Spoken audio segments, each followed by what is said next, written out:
You know, it would seem that every time I praise a show, say a show is good, it seems like WWE comes right back and gives me the old slap in the face.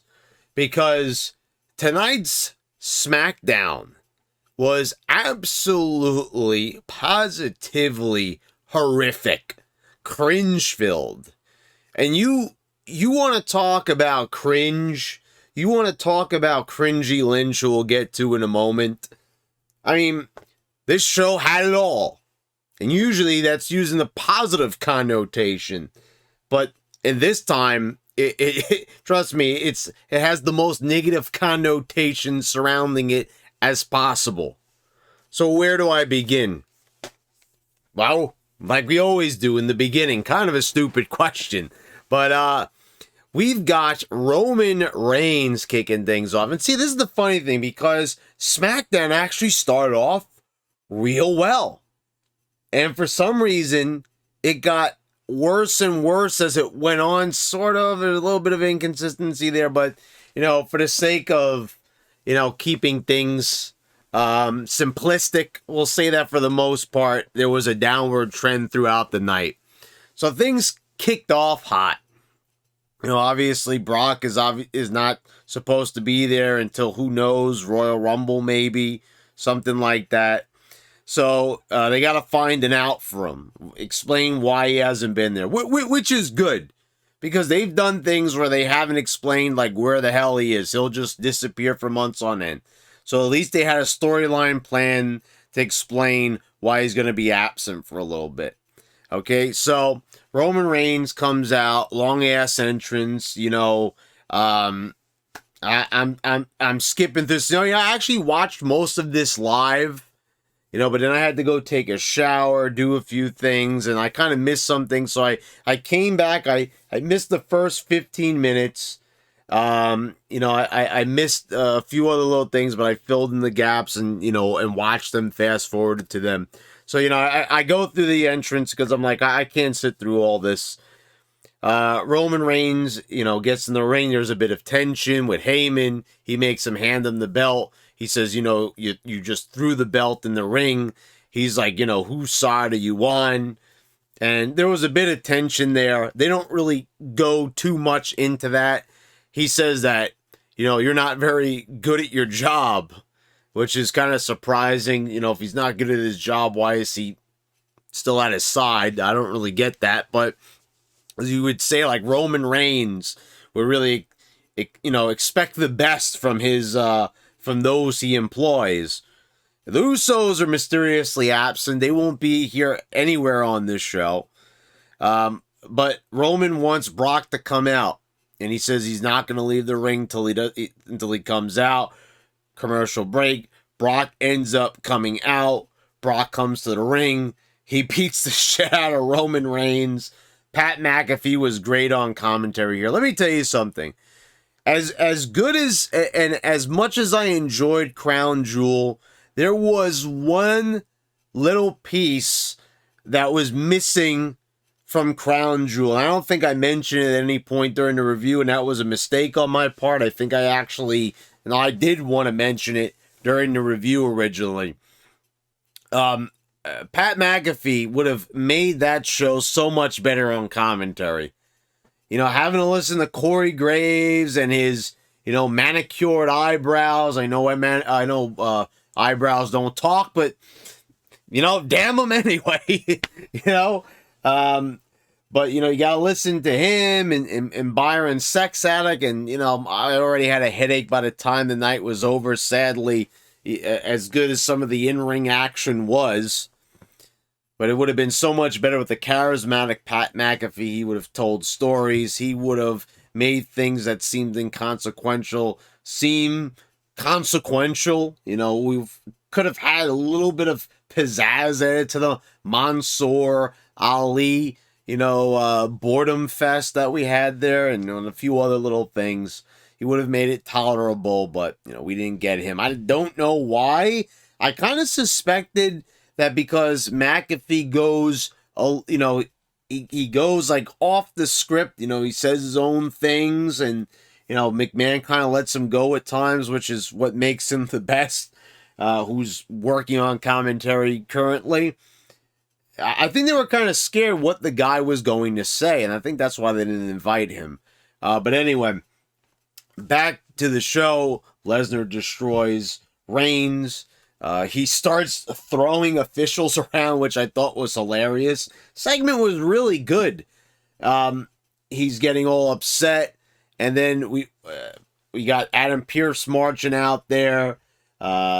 He has some of the locker room. He suplexes somebody, or clotheslines somebody, I believe. And Lesnar ends up leaving.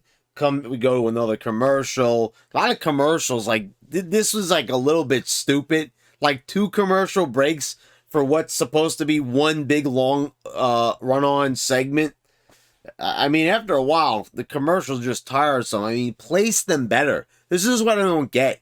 You look back, and I know people stop living during the Attitude Era. I'm sorry, but the commercials were placed better. If you need to shave a few minutes from Roman Reigns' entrance, or here and there do a few things, or put them during the stuff that doesn't matter. I mean, this was going to be your best thing on the show, and if they didn't think that it was, then they're only fooling themselves.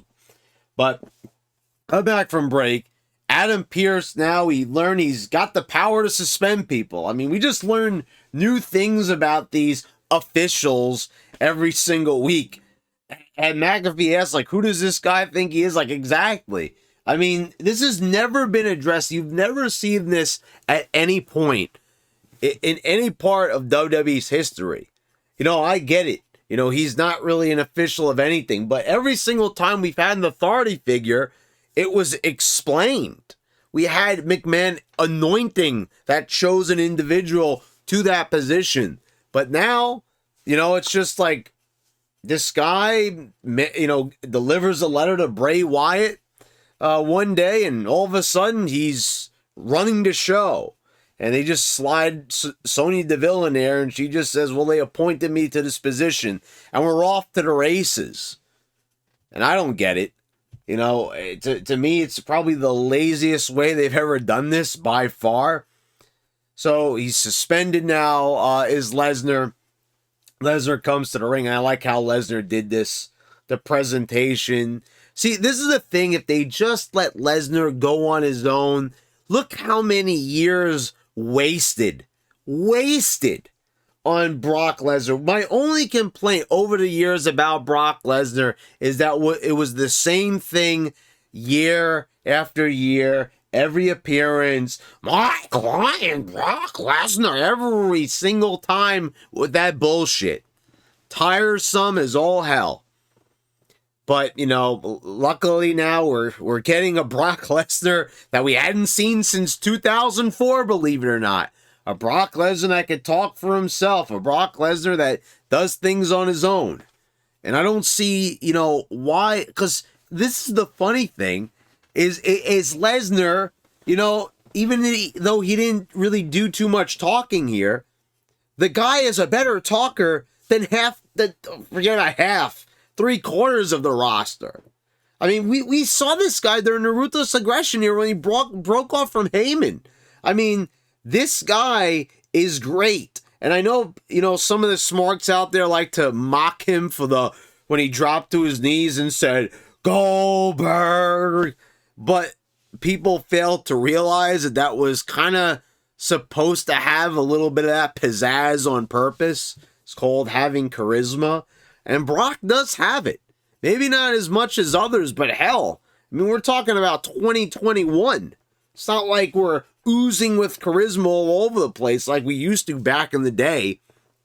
Or back in 2003, 2004, Brock wasn't the best promo guy because you had guys like Kurt Angle, Eddie Guerrero, all these other guys all over the place cutting promos, so it kind of took away from that luster of a Brock Lesnar promo. But now, I mean, it's good to hear Brock again. So he's got Adam Pearce by the shirt collar. and he tells him, you mind saying that again? And then he kind of, fixes his tie a little bit. Then he lifts him up for the F5, gives him an F5, gives him another F5. Then you have security coming out there, and they kind of walk him out. And I didn't even notice after they came back from another commercial break, they showed that Adam Pearce had ripped his pants, and I didn't even notice that, and I thought that was pretty hilarious. So yeah, a really good segment, and we wouldn't get anywhere close to this again on the show. So yeah, I mean, we're gonna get into a lot of negative territory. We're gonna be tearing this show limb from limb, because this is one of those times where I'm sorry, I can't really find too much to really say about this show that's great. I mean, I'll probably say a few nice little things here and there, but I mean, come on, this show right here. I mean, this is the first night. The draft is official. People were drafted 3 weeks ago, but here we go. Here's the draft, guys. And, is the draft, does it mean anything? Does it feel like a new era? No, it kind of feels like the same exact fucking thing. I mean, it really does. There was like no semblance of any kind of change or betterment or anything like that of the sort. So anyway, a great segment to open up the show, I thought. A good way to write off Lesnar if you really have to write off Lesnar. So we've got Sonya Deville backstage, and Naomi approaches her. First she's asked by Kayla Braxton, how Adam Pearce is doing. Sonya doesn't want to talk about it right now. Sonya's always acting annoyed, always like the ridiculous facial expressions. And I have to say, one of the most hilarious things, I didn't mention it the past couple of weeks, but, my dad has not watched wrestling in a very long time. Checked out a little bit of WrestleMania back in 2020. Couldn't stand to watch it. But I believe it was, like about 2 weeks ago. He took one look at Sonya Deville, and his comment is classic. He says, "Boy, she has a face like a hatchet." And I was like, oh shit, I've never noticed that before. But the face, here we go. We're going to have a lot of people talking about my face. No, her face is no much better. Yeah, face like this. Face is like here, and like, I mean, seriously, that fucking face could chop a tree in half. I mean, seriously, it could trim your hedges. I mean, look, I'm sorry, she's a terrible authority figure. So if I'm going to talk about this segment, I have to have something entertaining to talk about. We could say it was a stimulating promo or something like that, but, or pick apart the words she uses here, like Meltzer or, or Alvarez or, or Wade Keller would do. But no, we're not going to do that here. So Naomi approaches her. Naomi says she's going to get revenge. She says she don't have time for this. And Naomi kind of just, she should be fucking beating the shit out of Sonya Deville for what she did last week with the 2-on-1 assault. First of all, Shayna Baszler's been drafted, right? She's on SmackDown. Where's Shayna? I don't see her. Do you see her? No, I don't see her. No, she's not there, so there's no fault. She just was like, oh, kind of like a child, like telling them they can't have this toy, or they can't go and play outside. They can't go with their friends. No, sorry, you can't. Oh no! Oh no! Oh no! Like, I seriously, she was like a little kid there. So, and then Drew McIntyre is like full stalker mode. Sonya Deville turns around. Woo! Drew McIntyre, not a peep, just standing there. I mean, like, what was that all about? Like, and he goes, well, he's here. He's ready to kick someone's ass. He's going to issue an open challenge. So we've got nothing planned for Drew tonight. He's here. He's your big former WWE champion. He talks about how he led the WWE through uncertain times. And You know, just open challenge. No, he's not coming out there to challenge Roman Reigns for the title and everything. And I know we just got through with the whole Brock Lesnar thing. But here's the other thing about this. No rebuttal from Roman Reigns after the ass whooping from Brock Lesnar. As good as that opening segment was, we've got follow-up with Pierce. You know, like on the condition of Pierce with Sonya Deville like a few times, but nothing on Roman Reigns, the key player in the fucking scene. Like, I don't get this. Here's what I'm saying. You start off strong, and these are like such obvious things. Like, are they really that lazy? Do they really not care that much to touch on these things? But they'll mention it several times with Sonya, so it shows that there is some follow-up, but it's got to be the worst kind of follow-up imaginable. Okay, so we've got our open challenge. It's Drew McIntyre. Tell someone to get out there. Sami Zayn comes out. You know, he cuts a little entertaining promo. You know, still sad that the conspiracy theorist gimmick has now ended. I mean, I don't know why you would get away from something that has that much range, that many possibilities. We could have had all sorts of fun with that character. But once again, it was like Baron Corbin. We only touched the tip of the iceberg. Just like with everything else, just like Bray Wyatt or any other type of character they've had. We put like one toe in the doorway of a whole realm of creativity. And, you know, it's almost like the water's too cold. Ooh, and you got to pull out that foot. I mean, whatever happened to just jumping in the pool, getting wet, you know, getting immersed in this idea, letting the character just flow. But, you know, we're not doing that. So Sami Zayn was entertaining, you know, I'm the statesman of SmackDown. But we're having a match here, and, like, Sami's actually, you know, I'm going to say, like, this, I was entertained by this match. So I am going to be a little positive here. But the problem is here, we're having a 50-50 match pretty much. Drew controls the opening part of it. But, like, in the middle, Sami is, like, clobbering Drew quite a bit. And I get it, he's Intercontinental Champion. But, you know, Drew McIntyre, fresh off a loss to Big E at Crown Jewel, you know, in a heavyweight match like that. And, you know, we've got Sami Zayn, who's like a cruiserweight. And he's going to, like, I mean, this is not how you bring Drew McIntyre. You have to get him in there. You know, if you're going to atone for your sins and how you wronged Drew McIntyre following him dropping the WWE title, let's face it, even as WWE champion, just straight up fucking him up. I mean, you can't really say that his title reign was memorable or great. It was long, so I guess that's what makes it memorable. You know, it's one of those big, long title reigns that didn't really amount to all that much. You know, they didn't really take a lot of care in booking it and really treating it with the love and making Drew McIntyre seem like the star that he is. I mean, the guy just got goofier and goofier. You know, got more Scottish as time went on, and, you know, at least he's not painting his face, but he's still got the sword, and at least he's not using the sword on people anymore. But, I mean, he just needed to come in there, you know, if he's going to have a match, dominate Sami, get on the mic and say, Roman, get the hell out here, I'm challenging you for the title. But, oh, wait a minute, that's right.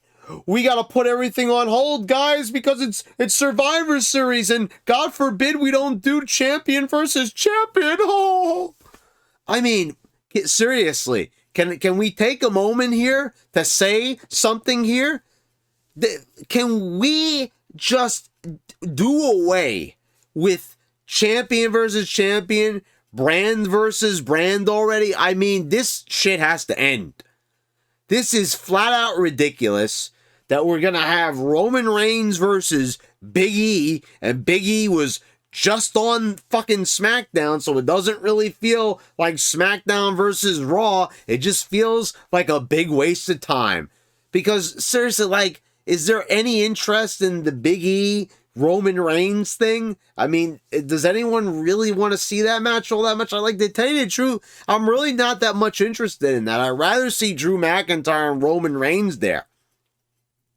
You know, I mean, you're going to wait.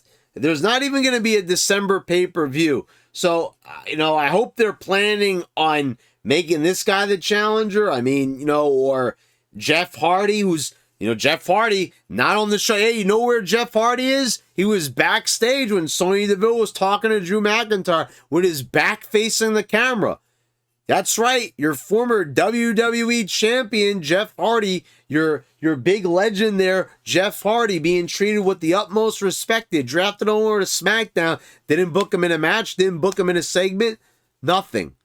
Just, you know, wasn't even on Crown Jewel, nothing. Nothing for this guy. He's one of the most over guys there is. Always gets a pop when he comes out.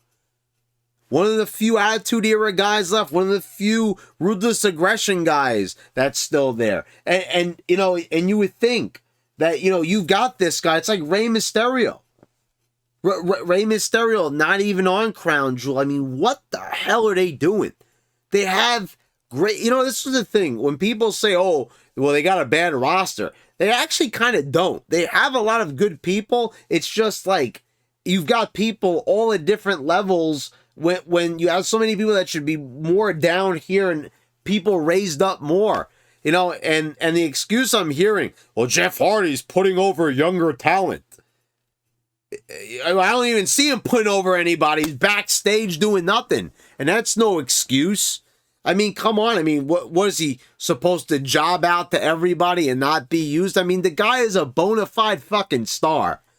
You know, I mean, I'm not going to mince words here. Undoubtedly one of my favorites of all time. Beyond talented, charismatic, has a presence. I mean, you know, how are these people not in your main events? How are these people not still headlining shows and they can still deliver at the level that they do? But instead, you're booking fucking Jeff Hardy with Austin Theory. Like, that guy's going to go places? No, I don't think so. Is that who he's putting over? Oh, yeah. He's going to lose to Austin Theory on Raw. And, oh, man. Yeah, Austin Theory's going to get over. Oh, yeah. He's going to be a big star. Bigger than Jeff. Give me a fucking break. What a joke. You know, there's no point in jobbing out these legends to people that have no chance of ever getting over. All right, so let's get focused back on this show. See, I didn't like what they did with Drew. Should have put him in a world title program right away. Kofi Kingston's out here, and we've got a coronation. So it wasn't goofier enough to have Xavier Woods in his crown yelling at the camera like a damn idiot. Here we have to get into full-on cartoon mode. Here we have to get into full clown mode. I mean, you know, like, just... I mean, like, seriously, what the fuck are we doing? I mean, is anyone seriously entertained by this? Are kids even entertained by this? Who's entertained by this? This is seriously a turn this shit off kind of moment. Xavier Woods getting the crown, putting the cape on him, Kofi Kingston with the scroll, reading off, and, you know, him flailing the cape and everything, the scepter. Do you guys remember, and I've said it in the past, Kurt Angle winning King of the Ring 2000 and how he insisted on wearing the crown and all that, and they were making fun of him, and JR was saying people don't wear the crown now, he looks like a damn goof, and they made the crown, you know, the crown was even goofier during that time. Because no one wore the crown. You know, Billy Gunn didn't wear the crown. Ken Shamrock, Triple H, Stone Cold. I mean, do I even have to say, did he wear the crown? I mean, come on. How did we get from Stone Cold 1996? You know, they love to talk about that promo. They even had Cringy Lynch cutting that promo. You know, and they know what that meant to the business, what that meant to them as a company, what that meant to them going forward, that was going to be their hottest star, and they know that King of the Ring is synonymous with moments like that, they even fucking say it. They even say it. They know what it means. This is what really just annoys me so much watching this show. I say it time and time again. They've got a whole fucking network full of great moments. How are they, how do they have this stuff up on Peacock? They had it on the network for years. And they don't know that, like, putting out a guy, with a fucking cape and a crown like this, and reading like this is medieval times off a scroll, making a big coronation ceremony, and it's going on for like fucking 10 minutes. I mean, like, seriously, are they high on drugs? Are they really that stupid? Do you have that many clowns and creative? Is Vince McMahon getting his chuckles off of this? I mean, honestly, this is just beyond fucking stupid. I mean, I gotta tell you something. Like, really? Like, cringe? Is that a word that applies to this? It goes beyond cringe. It really does. Like, this type of stuff is worse than cringy Lynch, because the thing is, it's not funny. It's a waste of time. It looks stupid as hell, and it's I know I said stupid, so we'll just use another synonym. It's just dumb. It's fucking dumb, and it's really dumb. And yeah, it's maximum cringe. Whatever the word is for going beyond cringe to 11. You put the cringe dial and it's broken off, but somehow, I don't know, the cringe meter's still moving. I mean, it's off the fucking Richter scale. If you could measure cringe by Richter scales, I mean, God. I mean, just horrendous. Just, I don't want to say laughably bad, because I don't want to give the impression that I laughed during this segment. I couldn't laugh. I couldn't cry. I mean, I was emotionless. My soul basically left my body. And, I mean, you might say, oh, are you going a little too far here, Brett? No, this is some bad TV. Like, really, really bad. All right, so we'll move on, because we already knew pretty much what I was going to say about this. All right, so we got Cringy Lynch backstage, and we're going to do the title exchange. They could do this backstage easily, but they're going to make a big deal out of it. I'm going to give you my red belt for your blue belt. Like, just what a waste of time. Like, remember when segments meant something, that they were important? Here, we're gonna swap belts. Ready? Okay, we'll hold off on that. So, because all right. Oh, so we've got Gia Lee is coming. And she looks like Melina from Mortal Kombat, the first ever Chinese superstar. Okay, like, she looked kind of pretty. Looked a little hot to me. Seemed like she had a nice little body on her. I mean, we'll see what happens. I mean, do we really need another female star on here? Like, you've already got your virtual pick of the litter. I mean, is it really time to, make another one of these girls into a total goofball? So we've got Mansoor and Ali in yet another match. Because, the one at Crown Jewel is just so gosh darn amazing. Look, we're not in Saudi Arabia anymore. So, I don't know what you thought you were going to get out of this, but, at least it's fast.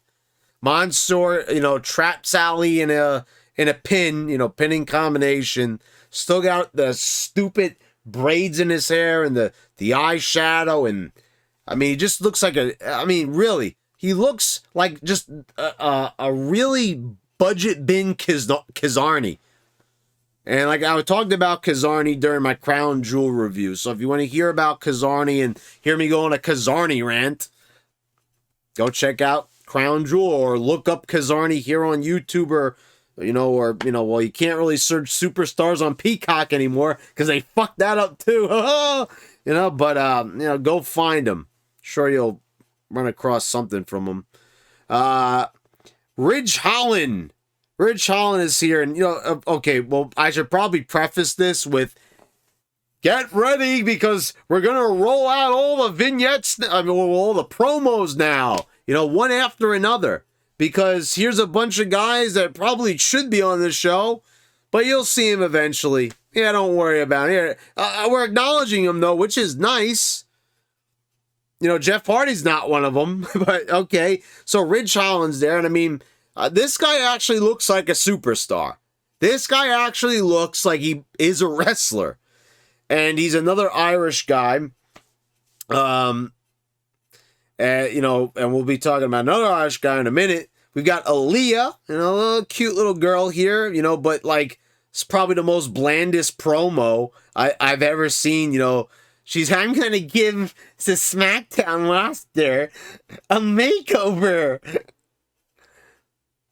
Okay, like, great. We've never heard that one before. Angel Garza and Humberto Carrillo are a tag team now.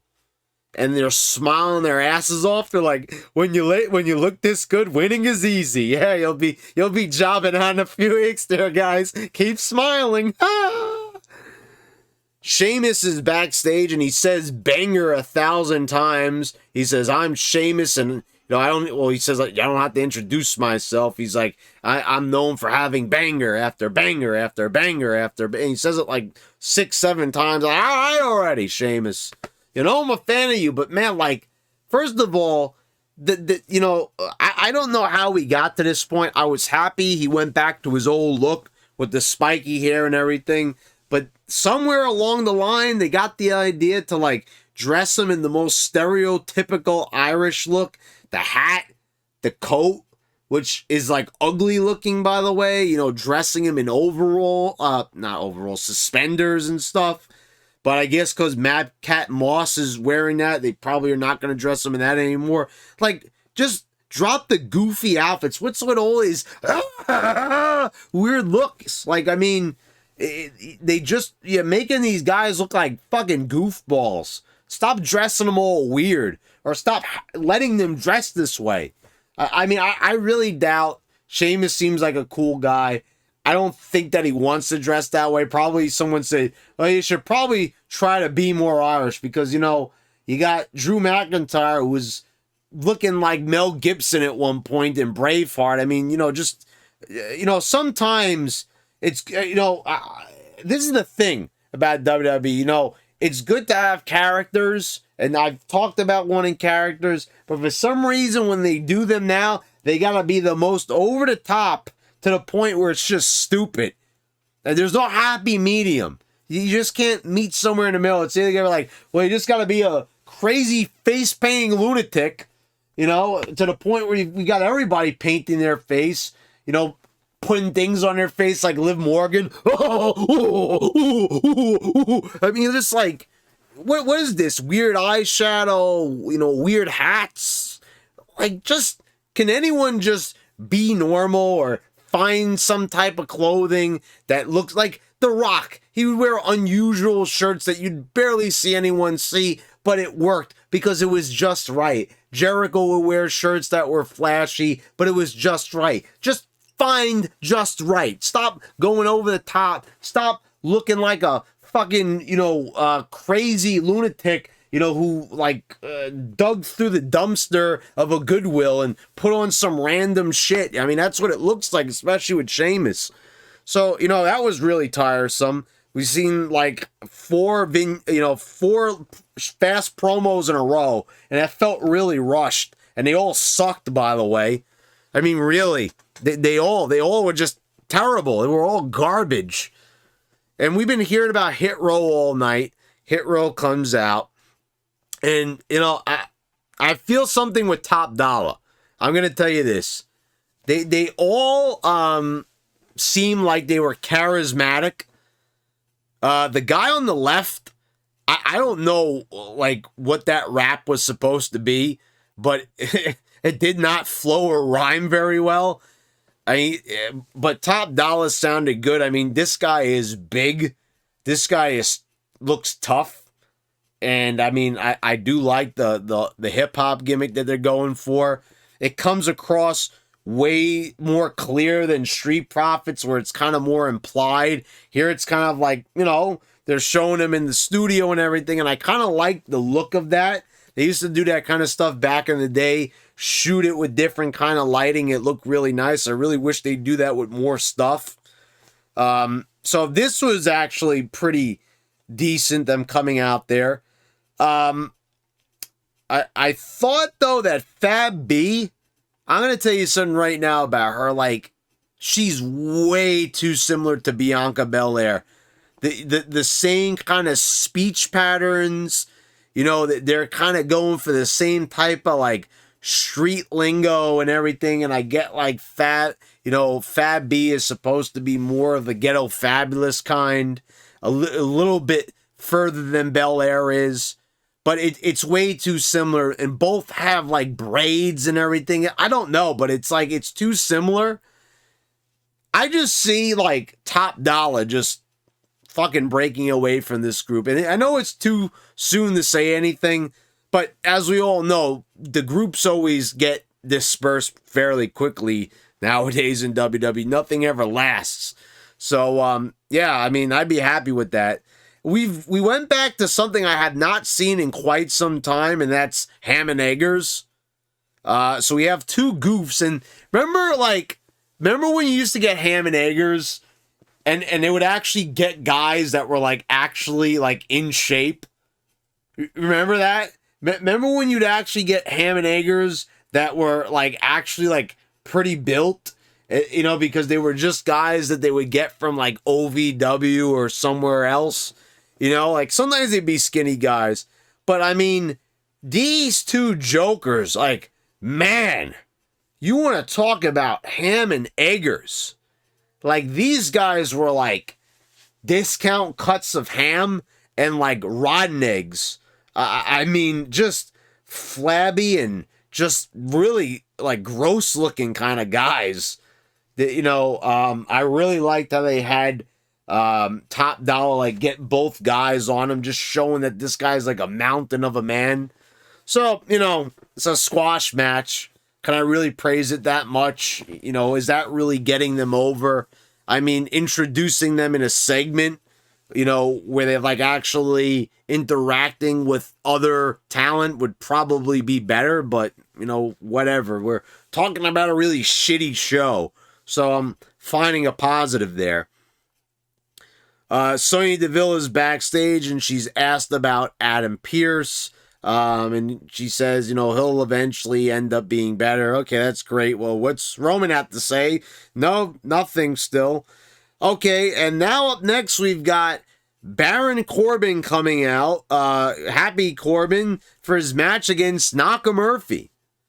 You know, and the funny thing about this is that they made this match, and they didn't even pan to Happy Corbin and Moss last week when they had that totally fucking random entrance and the interruption of Happy Talk Corbin show. They come out, they interrupt, the Street Profits come out for their entrance, and they never once showed you what was happening in the ring. But now, Happy Corbin is here to have his match against Nakamura, and they're back to having this feud again because, well, yeah, there was a bit of continuity. Because this is the guy that took his crown, who made him into bum-ass Baron Corbin. So now we have to sit through this feud again, you know, and I know he's a different character now. He's not the king, so, you know, this is kind of going to be different. Okay, no, it's not. First of all, this is supposed to be the new era of SmackDown, a breath of fresh air. And for some reason, I'm breathing in carbon dioxide. It's the same shit that's being shot back out. Like I'm saying, this is supposed to be the first, like, official night of the drafted superstars. And pretty much half of them are not even on the show. They just cut little stupid promos, if you want to count that. So anyway, we've got Corbin getting the win over Nakamura. Big deal. And also, like, really, as much as I'm a big fan of Boogs has to stop playing that guitar during the match. What, you know, that's annoying as hell. Like, it's fine during the entrance, But, like, I get it. You know, they want to add something to the match. But, like, first of all, that to me, isn't that like a little, like, kind of rude and disrespectful? It's kind of like when the fans, like, chant during a match. If you're playing, like, a really loud guitar lick, a little, like, a solo over a fucking match, like, no, don't do that. You're the entrance guy. Find something else to do. Look, Boogs is super charismatic. I love the guy. I think he's in great shape. I think this guy has a bright future if used correctly. But no, don't have him playing guitar during the match. Now we have Charlotte cutting a promo backstage. And this is better than cringy Lynch, but like worthless. You know, she says, oh, you know, I kind of expected you to not hand over the belt. All right, whatever. Who the hell cares? So let's just finish this up already. Let's finish this garbage. We've got our main event segment. You know, we don't even get a main event. Like, it was Corbin and Nakamura the main event? Maybe. But this is what we've reserved the last 15 minutes for. And not even 15 minutes, because the show ended at 9:58. When's the last time that ever happened? They had nothing. I mean, you had a pay-per-view. You had a big fucking show with all these great matches on it. And this is the follow-up here? You had nothing. The first 20 minutes, you had something. And then you had nothing. Here we've got the belts here. And, you know, the big exchange of the belts. Like, is anyone going to really stay tuned for these last 15 minutes? Oh, wow. They're going to exchange the belts. The red belt for the blue belt. I mean, I'm so excited about this. This is stimulating television. You know, so they got to figure out what are they going to do to make this exciting. So they can't just simply hand the belts over, right? Because they're both heels. And, you know, we can't do that. So we got to find some way to kind of bide time and add a little bit of pizzazz to it. So we're going to have cringy Lynch constantly, you know, dropping the belt and smacking the belt out of Charlotte's hand. And it's kind of like, just like a fucking little kid having a temper tantrum. And, you know, you could be funny about that and, you know, having your little tantrum. You know, Christian used to do it better than anybody, you know, leading up to WrestleMania 18. Remember that? I mean, it could be funny, but that's not the point. It's actually a bad comparison because here she's just trying to be a heel and being the worst possible heel imaginable, where it's just annoying. Like, just hand over the belt. What is the fucking big deal about handing over a belt? You're getting the same belt. You're just getting it in a different color. I mean, come on. They've even had times where they've just fucking changed the color of the belt, just out of a clear blue sky. Like when Brock Lesnar won the title off of Kofi, the belt just magically changed colors. Remember that? So it's like, I don't know why people are like really questioning this, and you know, like, well, no one's really questioning it. The announcers are like trying to make it like this is stimulating television. Then Sasha Banks comes out, she punches Charlotte in the face. Cringy Lynch leaves, and you know, she says, "I'll let you guys figure it out." And like, okay, like, what the fuck did I just watch? That was a big mess that accomplished nothing. I mean, yeah, this sets up the feud. She goes, "Oh, I'll see either one of you guys at Survivor Series." Oh my God, don't even remind me. I mean, if you really wanted to just end things on such a sour, you know, note that just will make no one want to come back and watch your TV show, this is how you do it. I mean, this was cringy. This was badly done. I mean, I couldn't think of a goofier, more dumb way to handle this. I mean, first of all, to even have a segment like this, the title exchange, is probably one of the worst ideas ever conceived. Because first of all, it really exposed that these belts look the same exact way, that they don't have a creative bone in their body, that these belts look exactly like the Universal title and the WWE Championship. There ain't a single thing different about them except for the colors. Oh, they're different colors. I mean, but they're pretty much kind of the same color, really. I mean, when you think about it, one's blue, you know, well, and the other one, is black, right? The WWE title is black, so that's a little bit different. That one looks, you know, this one was red, so that one kind of looks like the old Universal title when it was first introduced. Whatever. Who the hell cares how these belts look? It was terrible. It was cringy. It was a total waste of time. Probably one of the worst closings I've ever seen to a SmackDown. No hyperbole there. I actually really mean that. That was just flat out fucking bad. Such a waste of time. That wasn't even anything of any significance at all. How do you have such a great segment in the beginning and end it in such a shitty, you know, way to just bring the mood down, just suck the life out of every single fan and viewer's body? So let me know what you thought in the comments down below. Horrific SmackDown in every sense of the word. Please subscribe if you haven't already. Click the bells to get all the notifications when I post on my new videos. And, well, I gotta go calm down. This show's got me worked up. See, this is why sometimes I really hate reviewing this shit, because it gets me all bent out of shape at just how stupid they could be at times, how careless. But, yeah. See you next time.